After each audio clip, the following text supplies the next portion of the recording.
Olex Network 18 mission Poshan ಭವಿಷ್ಯ ರೋಷನ್. ಕಾಂಗ್ರೆಸ್ನಲ್ಲಿ ಸಚಿವರಾಗುವವರ ಪಟ್ಟಿ ಅಂತಿಮವಾಗಿದೆ.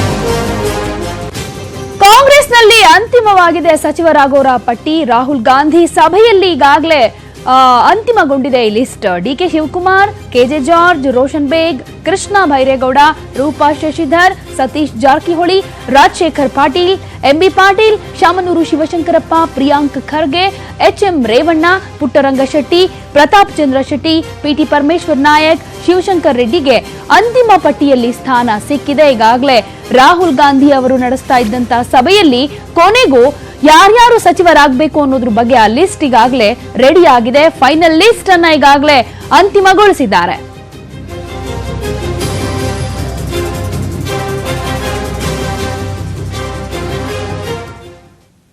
ಇನ್ನು ಯಾರ್ಯಾರಿಗೆ ಮಂತ್ರಿಗಿರಿ ಸಿಗಬಹುದು ಅನ್ನುವಂತ ಲಿಸ್ಟ್ ಅನ್ನ ನೋಡೋದಾದ್ರೆ ಪ್ರಮುಖವಾಗಿ ಡಿಕೆ ಶಿವಕುಮಾರ್ಗೆ ಒಕ್ಕಲಿಗರ ಕೋಟಾದ ಅಡಿಯಲ್ಲಿ ಸಿಗ್ತಾ ಇದೆ. ಹಾಗೇನೆ ಕೃಷ್ಣ ಬೈರೇಗೌಡ ಅವರಿಗೂ ಕೂಡ ಇದೆ ಒಕ್ಕಲಿಗರ ಓಟಾದಲ್ಲಿ ಸಿಕ್ಕಿರುವಂತದ್ದು. ಇದರ ಜೊತೆಗೆ ಲಿಂಗಾಯತ ಕೋಟಾದಲ್ಲಿ ಶಾಮನೂರು ಶಿವಶಂಕರಪ್ಪ ಹಾಗೇನೆ ಎಂಬಿ ಪಾಟೀಲ್ ಲಿಸ್ಟ್ ನಲ್ಲಿ ಇದ್ದಾರೆ. ಲಿಂಗಾಯತ ಕೋಟಾದ ಅಡಿಯಲ್ಲಿ ಇವರಿಬ್ಬರಿಗೆ ಸಚಿವ ಸ್ಥಾನ ಸಿಗಬಹುದು.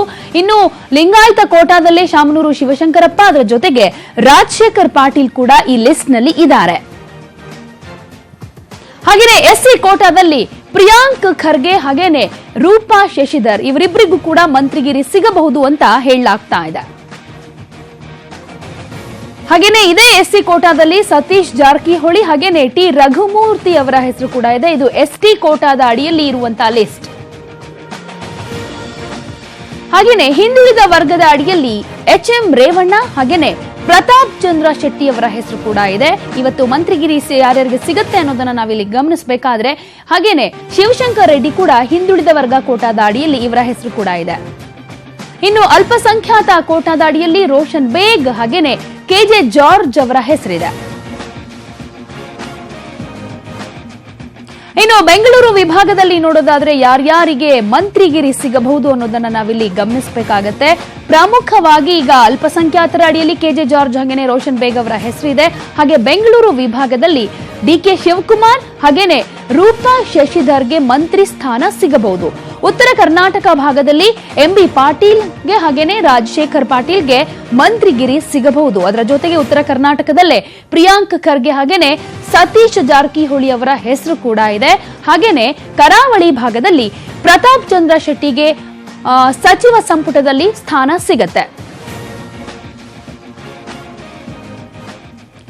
ಈ ಬಗ್ಗೆ ಮತ್ತಷ್ಟು ಮಾಹಿತಿಯನ್ನ ನಮ್ಮ ರಿಪೋರ್ಟರ್ ಧರಣೀಶ್ ಕೊಡ್ತಾರೆ. ಧರಣೀಶ್, ಈಗ ರಾಹುಲ್ ಗಾಂಧಿ ಅವರು ಸಭೆಯಲ್ಲಿ ಈಗಾಗಲೇ ಕಾಂಗ್ರೆಸ್ನ ಯಾರ್ಯಾರಿಗೆ ಸಚಿವ ಸ್ಥಾನ ಕೊಡಬೇಕು ಅನ್ನೋದ್ರ ಬಗ್ಗೆ ಫೈನಲ್ ಲಿಸ್ಟ್ ರೆಡಿ ಆಗಿದೆ ಅಂತ ಹೇಳ್ತಾ ಇದ್ದಾರೆ.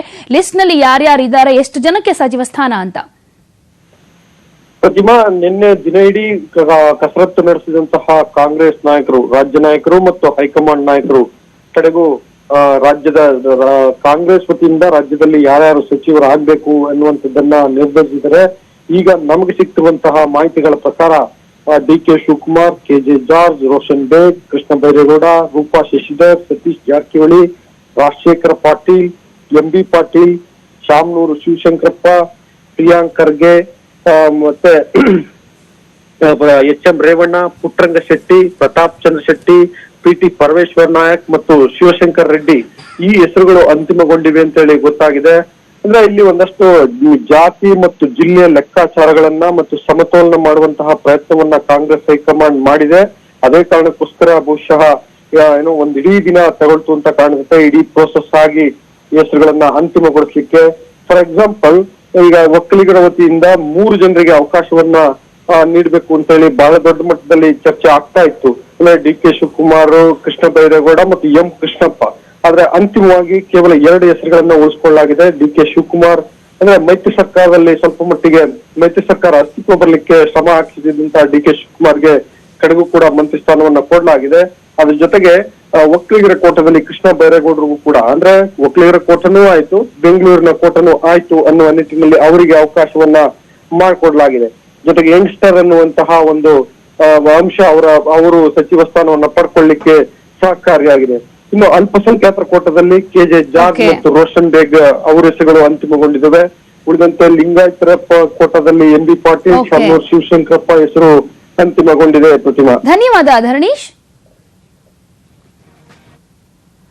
ರಾಜ್ಯ ಸಚಿವ ಸಂಪುಟ ವಿಸ್ತರಣೆಗೆ ಮುಹೂರ್ತ ನಿಗದಿಯಾಗಿದ್ದು ಇಂದು ಮಧ್ಯಾಹ್ನ 2:12 ಸರಿಯಾಗಿ ಕನ್ಯಾ ಲಗ್ನದಲ್ಲಿ ಮುಖ್ಯಮಂತ್ರಿ ಕುಮಾರಸ್ವಾಮಿ ತಮ್ಮ ಸಚಿವ ಸಂಪುಟ ವಿಸ್ತರಣೆ ಮಾಡಲಿದ್ದಾರೆ.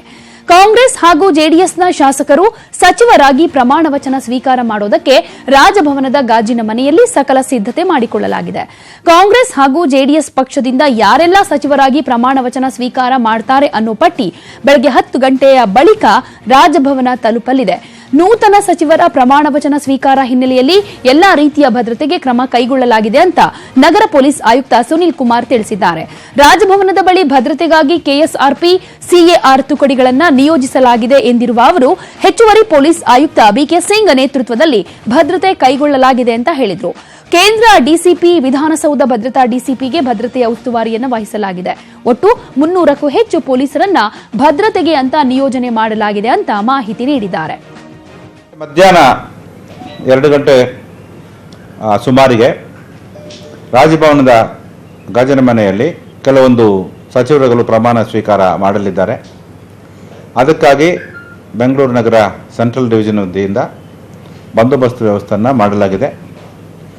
ಅದಕ್ಕೆ ನಾವು KSRP ಪ್ಲಟೂನ್ಗಳನ್ನು ಮತ್ತು DR ಪ್ಲಟೂನ್ಗಳನ್ನು ಮತ್ತು ಹೆಚ್ಚಿನ ಸಂಖ್ಯೆಯಲ್ಲಿ ಸುಮಾರು ಒಂದು 300 ಜನ ಸಿಬ್ಬಂದಿ ಮತ್ತು ಅಧಿಕಾರಿಗಳನ್ನು ಈ ಒಂದು ಸಮಾರಂಭಕ್ಕೆ ಬಂದೋಬಸ್ತ್ ವ್ಯವಸ್ಥೆಗಾಗಿ ನಿಯೋಜನೆ ಮಾಡಲಿದ್ದೇವೆ. DCP ಸೆಂಟ್ರಲ್ನವರು ಮತ್ತು DCP ವಿಧಾನಸೌಧ ಸೆಕ್ಯೂರಿಟಿ ಅವರು, ನಮ್ಮ additional CP west BK Singh ಅವರ ಸೂಪರ್ವೈಸರ್ನಲ್ಲಿ ಈ ಬಂದೋಬಸ್ತ್ ವ್ಯವಸ್ಥೆಯನ್ನು ಮಾಡಲಾಗ್ತಾ ಇದೆ. ಕಾಂಗ್ರೆಸ್ನಲ್ಲಿ ಯಾರ್ಯಾರಿಗೆ ಸಚಿವ ಸ್ಥಾನ ಸಿಗುತ್ತೆ? ಹಿರಿಯರಿಗೆ ಮಂತ್ರಿ ಭಾಗ್ಯ ಇಲ್ವಾ? ಡಿಕೆ ಶಿವಕುಮಾರ್ ಏನಾದರೂ ಮಿನಿಸ್ಟರ್ ಆಗ್ತಾರಾ? ಈ ರೀತಿ ಸಾಕಷ್ಟು ಪ್ರಶ್ನೆಗಳು ಕ್ರಿಯೇಟ್ ಆಗಿದ್ವು. ಉತ್ತರ ಕರ್ನಾಟಕ ಕೂಡ ಯಾವ ಸ್ಥಾನಮಾನ ಸಿಗುತ್ತೆ ಅನ್ನೋದ್ರ ಬಗ್ಗೆ ಅನುಮಾನಗಳಿದ್ವು. ಮಧ್ಯಾಹ್ನ ಪ್ರಮಾಣ ವಚನ ಇದ್ರೂ ಕೂಡ ಇಲ್ಲಿವರೆಗೂ ಕೂಡ ಕಾಂಗ್ರೆಸ್ ಸಚಿವರ ಪಟ್ಟಿಯಲ್ಲಿ ಯಾರ್ಯಾರ ನೇಮ್ ಇದೆ ಅನ್ನೋದ್ರ ಬಗ್ಗೆ ತುಂಬಾನೇ ಕುತೂಹಲ ಇದೆ. ಇನ್ನೂ ಫೈನಲ್ ಆಗಿಲ್ಲ ಕಾಂಗ್ರೆಸ್ ಪಟ್ಟಿ. ಇಂದು ಪಟ್ಟಿ ತರಲಿದ್ದಾರೆ ಪರಮೇಶ್ವರ್.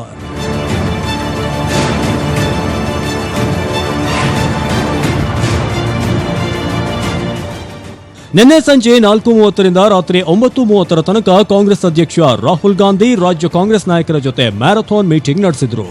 ಕೊನೆಗೆ ತಂತ್ರ ಬದಲಿಸಿ ಕಾಂಗ್ರೆಸ್ ನಾಯಕರ ಜೊತೆ 1-to-1 ಚರ್ಚೆ ಮಾಡಿದ್ರು. ಮಧ್ಯ ದೇವೇಗೌಡರಿಗೆ ಕರೆ ಮಾಡಿದ್ದ ರಾಹುಲ್ ಒಂದಷ್ಟು ಚರ್ಚೆ ನಡೆಸಿ ಕಾಂಗ್ರೆಸ್ ನಾಯಕರ ಜೊತೆ ಸಭೆ ಮುಂದುವರೆಸಿದ್ರು. ಆದರೂ ಕಾಂಗ್ರೆಸ್ ಸಚಿವರ ಪಟ್ಟಿ ನಿನ್ನೆಯ ಸಭೆಯಲ್ಲಿ ಫೈನಲ್ ಆಗಿಲ್ಲ.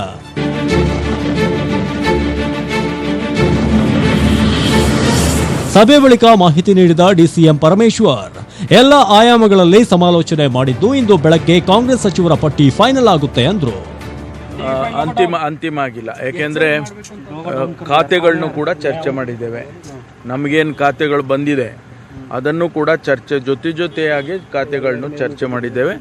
ಅದೆಲ್ಲವನ್ನು ಕೂಡ ಬೆಳಗ್ಗೆ ತಿಳಿಸ್ತೀವಿ ಅಂತ ಹೇಳಿದ್ದಾರೆ. ಇನ್ನು ಹಿರಿಯ ಶಾಸಕರ ಭವಿಷ್ಯ ಏನು ಅನ್ನೋದು ಕನ್ಫರ್ಮ್ ಆಗಿಲ್ಲ. ಜೊತೆಗೆ ಒಂದಷ್ಟು ಸ್ಥಾನ ಖಾಲಿ ಬಿಟ್ಟು ಭಿನ್ನಮತ ಸ್ಫೋಟಗೊಳ್ಳದಂತೆ ಮಾಡಲು ಕಾಂಗ್ರೆಸ್ ಪ್ಲಾನ್ ಮಾಡಿದೆ. ಇನ್ನೂ 4-5 ಹಾಗೆ ಪೆಂಡಿಂಗ್ ಇಡಬೇಕು ಅನ್ನೋ ಅದು ಕೂಡ ಚರ್ಚೆ ಆಗಿದೆ. ಅದು ಅಂತಿಮ ಅಲ್ಲ. ಒಂದು ವೇಳೆ ಅದನ್ನು ಖಾಲಿ ಹಾಗೆ ಇಡಬಹುದು, ಇಲ್ಲ ಅಷ್ಟನ್ನು 21 ಕೂಡ ಅವರು ಅಪ್ರೂವ್ ಮಾಡಬಹುದು. ಇಂದಿನ ಪ್ರಮಾಣ ವಚನದಲ್ಲಿ ಸುಮಾರು 14 ಕಾಂಗ್ರೆಸ್ ಶಾಸಕರು ಪ್ರಮಾಣ ವಚನ ಸ್ವೀಕರಿಸಲಿದ್ದಾರೆ ಅನ್ನೋ ಮಾಹಿತಿ ಸಿಕ್ಕಿದೆ. ಎಲ್ಲದಕ್ಕೂ ಇವತ್ತು ಮಧ್ಯಾಹ್ನವೇ ಉತ್ತರ ಸಿಗಲಿದೆ. Bureau report, news 18 Kannada. ಜೆಡಿಎಸ್ನಲ್ಲಿ ಸಚಿವರ ಪಟ್ಟಿ ಬಹುತೇಕ ಅಂತಿಮವಾಗಿದೆ.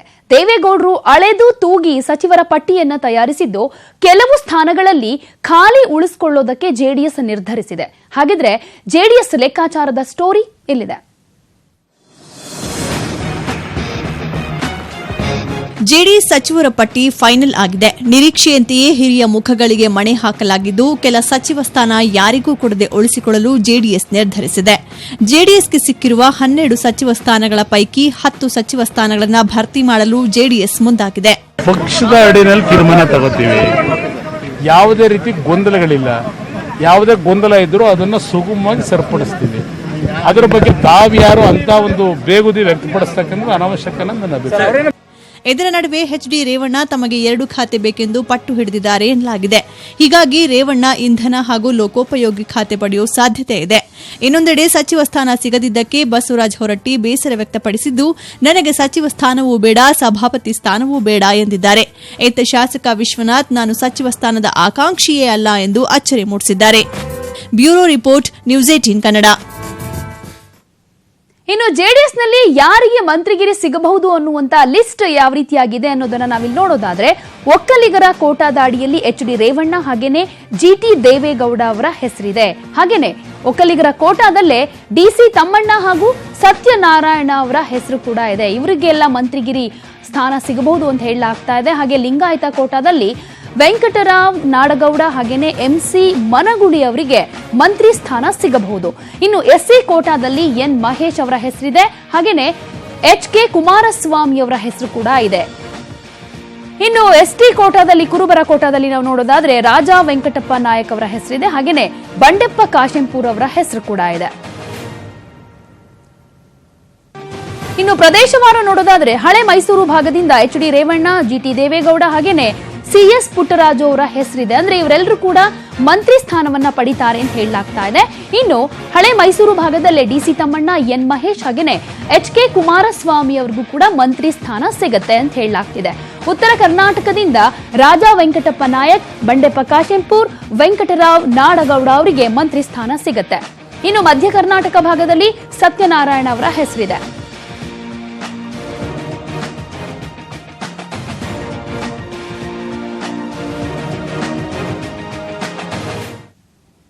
ಸಮ್ಮಿಶ್ರ ಸರ್ಕಾರದ ಪ್ರಥಮ ಉಪಚುನಾವಣೆ ರಂಗೇರೋ ಲಕ್ಷಣಗಳು ಈಗಿಂದಾನೇ ಕಾಣ್ತಾ ಇವೆ. ಪರಮೇಶ್ವರ್ ವಿರುದ್ಧ ಸಿಎಂ ಲಿಂಗಪ್ಪ ಮಾತನಾಡಿದ್ದು, ಕಾಂಗ್ರೆಸ್ ಜೆಡಿಎಸ್ ಮೈತ್ರಿ ಸ್ಪರ್ಧೆ ವಿಚಾರ ಇದನ್ನೆಲ್ಲ ನೋಡಿದ್ರೆ ರಾಮನಗರ ರಣಾಂಗಣವೇ ಆಗಲಿದೆ ಅನ್ನೋದ್ರಲ್ಲಿ ಸಂಶಯವೇ ಇಲ್ಲ. ವಿಧಾನಸಭೆ ಮೈತ್ರಿಯೇ ಬೇರೆ, ಚುನಾವಣೆಗಳೇ ಬೇರೆ ಎನ್ನುತ್ತಿದ್ದ ದೇವೇಗೌಡರ ಕುಟುಂಬದಲ್ಲೀಗ ರಾಮನಗರ ರಣಾಂಗಣ ತಲೆಬಿಸಿ ತಂದಿದೆ. ರಾಜರಾಜೇಶ್ವರಿ ನಗರದಲ್ಲಿನ ಸೋಲಿನಿಂದಾಗಿ ಕಂಗೆಟ್ಟ ಜೆಡಿಎಸ್ ಜಯನಗರ ಚುನಾವಣಾ ಕಣದಿಂದಲೇ ಅಭ್ಯರ್ಥಿ ಹಿಂಪಡೆದಿದೆ. ಅದು ಅಭ್ಯರ್ಥಿ ಕಾಳೇಗೌಡರ ಅರಿವಿಗೆ ಬಂದಿಲ್ಲದಿರೋದು ಆಶ್ಚರ್ಯದ ಸಂಗತಿ. ಇದು ರಾಮನಗರದಲ್ಲಿ ಕಾಂಗ್ರೆಸ್ನೊಂದಿಗೆ ಮಾಡಿಕೊಳ್ಳುವ ಸೂಚನೆ ಎನ್ನಲಾಗಿದೆ. ಈ ಮಧ್ಯೆ ರಾಮನಗರ ಕಾಂಗ್ರೆಸ್ನಲ್ಲಿ ಕಾಂಗ್ರೆಸ್ ನಾಯಕರ ವಿರುದ್ಧವೇ ಬಂಡಾಯದ ಮಾತುಗಳು ಕೇಳಿವೆ. ಅವರಿಗೆ ವಿರುದ್ಧವಾಗಿರೋರು ನಮ್ಮಲ್ಲೇ ಇದ್ದಾರೆ ಸರ್. ಅಲ್ಲಿ ಅವ್ರ ಹತ್ರದಿಂದ ಹೇಳೋದು ನೋಡಿ, ನಮ್ದೊಂದು ಲೆಕ್ಕಾಚಾರ ಈಗ 1 ವರ್ಷದಲ್ಲೇ ಹೊರಡ್ತು. ಕಾಂಗ್ರೆಸ್ ಅಧ್ಯಕ್ಷನ ಬದಲಾಯಿಸ್ಬೇಕು ಅಂತ ಮಾಡ್ಕೋಬೋದಾಗಿತ್ತು. ಎಲ್ಲ ಅಸೂಯೆಪಟ್ಟರು. ಇವನ್ನ ಅಧ್ಯಕ್ಷ ಮಾಡ್ಬಿಟ್ರೆ ಏನಪ್ಪ ಮಾಡೋದು, ಏನು ಮಾಡ್ಬಿಡ್ತಾರೆ ನಮ್ಮನ್ನೆಲ್ಲ, ಏನು ಮಾಡೋಕ್ಕಾಯ್ತಿತ್ತು, ಎಲ್ಲ ಇದ್ದರೆ ಕಾಂಗ್ರೆಸ್. ಈ ಅಸೂಯೆಯಲ್ಲಿ ಈಗ ಅವ್ರನ್ನ ಒಂದು ಬೇಯೋ ಕಾದ ಎಣ್ಣೆ ಹೊಡಿಕೆ ಹಾಕವ್ರೆ ಶಿವಕುಮಾರ್ನ. ನೋಡೋಣ ನಾಳೆ ಸಂಜೆ ಹೊತ್ತು ಏನಾಯ್ತಿದೆ. ಸಿಎಂ ಲಿಂಗಪ್ಪನವರ ಈ ಮಾತುಗಳು ಇದೀಗ ಕಾಂಗ್ರೆಸ್ ಪಾಳಯದಲ್ಲಿ ಚರ್ಚೆ ಹುಟ್ಟುಹಾಕಿದೆ. ಕಾಂಗ್ರೆಸ್ ಜೆಡಿಎಸ್ ಮೈತ್ರಿ ಮಾತಿಗೂ ಕೊಕ್ಕೆ ಹಾಕೋ ಲಕ್ಷಣ ತೋರುತ್ತಿದೆ. ಹಾಗೇನಾದ್ರೂ ಆದ್ರೆ ಸಮ್ಮಿಶ್ರ ಸರ್ಕಾರದ ಮೊದಲ ಉಪಚುನಾವಣೆಯೇ ರಣಾಂಗಣವಾಗಲಿದೆ. ಆಡಳಿತ ವರ್ಸಸ್ ಪ್ರತಿಪಕ್ಷಗಳ ಯುದ್ಧದ ಬದಲು ಆಡಳಿತಾರೂಢ ಪಕ್ಷಗಳ ನಡುವಿನ ಹೋರಾಟವೇ ಆಗಲಿದೆ. ಆಗ ಬಿಜೆಪಿಯಿಂದ ಕಣಕ್ಕೆ ಇಳಿಯೋ ಸಿಪಿ ಯೋಗೇಶ್ವರ್ ಅಥವಾ ಇನ್ನಾವುದೇ ಬಿಜೆಪಿಗರಿಗೆ ವರದಾನವಾಗುವುದಂತೂ ಕಟ್ಟಿಟ್ಟ ಬುತ್ತಿ. Bureau report, news 18 Kannada. Yettinahole ಯೋಜನೆಯ ಬಗ್ಗೆ ಸಿಎಂ ಕುಮಾರಸ್ವಾಮಿ ಈ ಮುನ್ನ ಕರಾವಳಿ ಭಾಗದಲ್ಲಿ ಒಂದು ರೀತಿ ಹೇಳಿಕೆಯನ್ನು ಕೊಡ್ತಾ ಇದ್ರು, ಬಯಲು ಸೀಮೆಯಲ್ಲೇ ಮತ್ತೊಂದು ರೀತಿ ಹೇಳಿಕೆ ಕೊಡ್ತಾ ಇದ್ರು. ಅಂದು ಎತ್ತಿನಹೊಳೆ ಯೋಜನೆ ಅವೈಜ್ಞಾನಿಕ ಎಂದಿದ್ದ ಕುಮಾರಸ್ವಾಮಿ ಈಗ ಯೋಜನೆ ಮುಂದುವರೆಸೋದಾಗಿ ಹೇಳಿದ್ದಾರೆ. ಎತ್ತಿನಹೊಳೆ ಯೋಜನೆ ಬೇಡವೇ ಬೇಡ ಎಂದು ಈ ಮುನ್ನ ಎಚ್ಡಿ ಕುಮಾರಸ್ವಾಮಿ ಕರಾವಳಿ ಭಾಗದಲ್ಲಿ ಹೇಳಿದ್ರು. ಬಯಲು ಸೀಮೆಯಲ್ಲಿ ಮತ್ತೊಂದು ರೀತಿಯ ಹೇಳಿಕೆ ನೀಡಿದ್ರು. ತಾವು ವಿರೋಧ ಪಕ್ಷದಲ್ಲಿದ್ದಾಗ ಯೋಜನೆ ಕಾಮಗಾರಿಯನ್ನ ಹಾಸನ ಜಿಲ್ಲೆ ಸಕಲೇಶಪುರ ತಾಲೂಕಿಗೆ ಬಂದು ವೀಕ್ಷಿಸಿ ವಿರೋಧಿಸಿದ್ರು. ಆರಂಭದಿಂದಲೂ ವಿರೋಧದ ಮಧ್ಯೆಯೇ ನಡೆಯುತ್ತಿರುವ ಕಾಮಗಾರಿ ಇವತ್ತಿಗೂ ಕುಂಟುತ್ತಾ ಸಾಗಿದೆ. ಈ ಮಧ್ಯೆ ಸಿಎಂ ದ್ವಂದ್ವ ನಿಲುವು ಪರಿಸರವಾದಿಗಳ ವಿರೋಧಕ್ಕೆ ಕಾರಣವಾಗಿದೆ. ಈಗಾಗಲೇ 30% ಕೆಲಸ ಮುಗಿದಿದ್ದು, ಅಂದು ವಿರೋಧಿಸಿದ್ದ ಕುಮಾರಸ್ವಾಮಿ ಇಂದು ಯೋಜನೆ ಬಗ್ಗೆ ಸಕಾರಾತ್ಮಕ ಧೋರಣೆ ಅನುಸರಿಸಿರುವುದು ಪರಿಸರವಾದಿಗಳ ವಿರೋಧಕ್ಕೆ ಕಾರಣವಾಗಿದೆ. ಇದೊಂದು ಅವೈಜ್ಞಾನಿಕ ಯೋಜನೆ ಅಂತ ಹೇಳಿದರು. ಈಗ ಅವರೇ ಅಧಿಕಾರಕ್ಕೆ ಬಂದಿದ್ದಾರೆ. ಈಗ ಏನು ಮಾಡ್ತೀರಿ ಅಂತ ಹೇಳಿ ಮೊನ್ನೆ ಧರ್ಮಸ್ಥಳದಲ್ಲಿ ಪತ್ರಕರ್ತರು ಕೇಳಿದಂಥ ಸಂದರ್ಭದಲ್ಲಿ ಇಲ್ಲ, ನಾನು ಹಾಗೆ ಹೇಳಿಲ್ಲ, ಅದರಲ್ಲಿ ಏನಾದರೂ ಅವ್ಯವಹಾರ ನಡೆದಿದ್ರೆ ನಾನು ಅದ್ರ ಬಗ್ಗೆ ತನಿಖೆ ಮಾಡಿಸ್ತೀನಿ ಅಂತ ಹೇಳಿಕೆ ಕೊಟ್ಟಿದ್ದಾರೆ. ಒಟ್ಟಾರೆ ಎತ್ತಿನಹೊಳೆ ಯೋಜನೆ ಎಲ್ಲಾ ಸರಕಾರಗಳಿಗೂ ಹಾಲು ಕರೆಯುವ ಹಸುವಂತಾಗಿದೆ. ಡಿಎಂಜಿ ಹಳ್ಳಿ ಅಶೋಕ್, ನ್ಯೂಸ್ 18 ಕನ್ನಡ, ಹಾಸನ. ಕೇಂದ್ರದಲ್ಲಿ ಪ್ರಧಾನಿ ನರೇಂದ್ರ ಮೋದಿ ಸರ್ಕಾರದ ಸಾಧನೆ ತೃಪ್ತಿ ತಂದಿಲ್ಲ ಎಂಬ ಪೇಜಾವರ ಶ್ರೀಗಳ ಹೇಳಿಕೆ ಬೆನ್ನಲ್ಲೇ ರಾಜ್ಯ ಬಿಜೆಪಿ ನಾಯಕರು ಎಚ್ಚೆತ್ತುಕೊಂಡಿದ್ದಾರೆ. ಪೇಜಾವರ ಶ್ರೀಗಳ ರೀತಿ ಹಲವು ಗಣ್ಯರು ಇದೇ ರೀತಿ ಸ್ಟೇಟ್ಮೆಂಟ್ ಕೊಟ್ರೆ ಬಿಜೆಪಿ ಹಿನ್ನಡೆ ಆಗೋ ಸಾಧ್ಯತೆ ಇರೋದ್ರಿಂದ ವಿವಿಧ ಕ್ಷೇತ್ರದ ಗಣ್ಯರನ್ನ ಭೇಟಿ ಮಾಡಿ ಮೋದಿ ಸರ್ಕಾರದ ಸಾಧನೆ ವಿವರಿಸೋದಕ್ಕೆ ಶುರು ಮಾಡಿದೆ. ಜೊತೆಗೆ ಮೋದಿ ಸರ್ಕಾರದ 4 ವರ್ಷದ ಸಾಧನೆಯುಳ್ಳ ಕಿರು ಪುಸ್ತಕವನ್ನ ನೀಡ್ತಾ ಇದ್ದಾರೆ. ಇದರಲ್ಲಿ ಕಪ್ಪು ಹಣ ನಿಯಂತ್ರಣಕ್ಕೆ ಮೋದಿ ಸರ್ಕಾರ ಕೈಗೊಂಡ ಕ್ರಮಗಳ ಕುರಿತು ಮನವರಿಕೆ, ಗಂಗಾ ನದಿ ಶುದ್ಧೀಕರಣ ಕುರಿತು ಮೋದಿ ಕೈಗೊಂಡ ಕಾರ್ಯಕ್ರಮಗಳ ಬಗ್ಗೆ ಅಂಕಿ ಅಂಶಗಳ ಸಮೇತವಾಗಿ ವಿವರಣೆ ನೀಡಲಾಗಿದೆ. ನಿನ್ನೆ ರಾತ್ರಿ ನಟ ಯಶ್ರನ್ನ ಭೇಟಿ ಮಾಡಿದ ಬಿಜೆಪಿ ಶಾಸಕ ಶ್ರೀರಾಮುಲು 30 ನಿಮಿಷಗಳ ಕಾಲ ಯಶ್ ಜೊತೆ ಮಾತುಕತೆ ನಡೆಸಿ ಮೋದಿ ಸರ್ಕಾರದ ಸಾಧನೆಯನ್ನ ವಿವರಿಸಿದ್ರು. ಬಳಿಕ ಬೆಂಗಳೂರಿನಲ್ಲಿ ನಾರಾಯಣ ಹೃದಯಾಲಯದ ಹೃದಯ ತಜ್ಞ ಡಾಕ್ಟರ್ ದೇವಿ ಶೆಟ್ಟಿ ಅವರನ್ನು ಭೇಟಿ ಮಾಡಿ ಚರ್ಚೆ ಮಾಡಿದ್ರು. ದೇಶದಲ್ಲೀಗ ಮೋದಿ ವರ್ಸಸ್ ಆರ್ಚ್ ಬಿಷಪ್ಗಳ ಫೈಟ್ ಶುರುವಾದಂತಿದೆ. ಈ ಹಿಂದೆ ಸಂವಿಧಾನ ಅಪಾಯದಲ್ಲಿದೆ ಅನ್ನೋ ವಿವಾದಕ್ಕೆ ಕಾರಣವಾಗಿದ್ದ ದೆಹಲಿ ಆರ್ಚ್ ಬಿಷಪ್ ವಿಚಾರ ತಣ್ಣಗಾಗ್ತಾ ಇದ್ದ ಹಾಗೆ ಗೋವಾದ ಆರ್ಚ್ ಬಿಷಪ್ ಬರೆದಿರೋ ಪತ್ರ ವಿವಾದದ ಕಿಡಿ ಎಬ್ಬಿಸಿದೆ. ದೇಶದಲ್ಲಿ ಕ್ರೈಸ್ತರು ಸುರಕ್ಷಿತವಾಗಿಲ್ವಾ? ಮೋದಿ ಸರ್ಕಾರದ ವಿರುದ್ಧ ಆರ್ಚ್ ಬಿಷಪ್ಗಳು ಸಿಡಿದೆದ್ದಿದ್ದಾರಾ? ಈ ಪ್ರಶ್ನೆ ಹುಟ್ಟೋಕೆ ಕಾರಣವಾಗಿರೋದು ಗೋವಾದ ಆರ್ಚ್ ಬಿಷಪ್ ಬರೆದಿರುವ ಪತ್ರ. ಆ ಪತ್ರ ಹೀಗಿದೆ ನೋಡಿ. ನಮ್ಮ ಸಂವಿಧಾನ ಅಪಾಯದಲ್ಲಿದೆ. ಹೆಚ್ಚಿನ ಜನರು ಅಸುರಕ್ಷತೆಯಲ್ಲಿ ಬದುಕ್ತಾ ಇದ್ದಾರೆ. ನಾವು ಏನ್ ತಿನ್ಬೇಕು, ಯಾವ ಡ್ರೆಸ್ ಧರಿಸಬೇಕು, ಹೇಗೆ ಬದುಕಬೇಕು, ಏನನ್ನು ಪೂಜಿಸಬೇಕೆಂಬ ಏಕರೂಪದ ಟ್ರೆಂಡ್ ದೇಶದಲ್ಲಿ ಹೆಚ್ಚಾಗ್ತಾ ಇದೆ. ಮಾನವ ಹಕ್ಕುಗಳ ಮೇಲೆ ದಾಳಿಗಳಾಗ್ತಾ ಇದ್ದು ಪ್ರಜಾಪ್ರಭುತ್ವಕ್ಕೆ ಗಂಡಾಂತರ ಎದುರಾಗಿದೆ. ಸಂವಿಧಾನದ ಉಳಿವಿಗೆ, ನಮ್ಮ ರಕ್ಷಣೆಗಾಗಿ ನಾವು ಹೆಚ್ಚು ಶ್ರಮ ವಹಿಸಲೇಬೇಕು. Filipe Neri Ferrao, Goa Daman archbishop. ಗೋವಾ ಮತ್ತು ದಮನ್ನ ಆರ್ಚ್ ಬಿಷಪ್ ಫಿಲಿಪ್ ನೆರಿ ಫೆರಾವೋ ಬರೆದಿರುವ ಈ ಪತ್ರ ವಿವಾದದ ಕಿಡಿ ಹಚ್ಚಿದೆ. ಆದರೆ ಗೋವಾದ ಬಿಷಪ್ ಪತ್ರಕ್ಕೂ ಮೋದಿ ಸರ್ಕಾರಕ್ಕೂ ಯಾವುದೇ ಸಂಬಂಧ ಇಲ್ಲ ಅಂತ ಗೋವಾದ ಬಿಷಪ್ ಅವರ ಚರ್ಚ್ ಸ್ಪಷ್ಟನೆ ಕೊಟ್ಟಿದೆ. A good governance. That's what every bishop will, even I think even Bishop Kuto never said that this party should come to power or that party should go down. No, we want a good governance, whichever party it is. Once you are the right person to govern the country, we are with you. We have always been. The church has always been with at the side of the good governance. ಚರ್ಚೆಯನ್ನು ಸ್ಪಷ್ಟನೆ ಕೊಟ್ಟರೂ ಕೂಡ arch bishop ಅವರ ಪತ್ರ ಪ್ರಧಾನಿ ಮೋದಿಯನ್ನೇ target ಮಾಡಿವೆ ಅನ್ನೋದು ಬಿಜೆಪಿಯವರ ಆರೋಪ. Bureau report, news 18 Kannada, Bengaluru.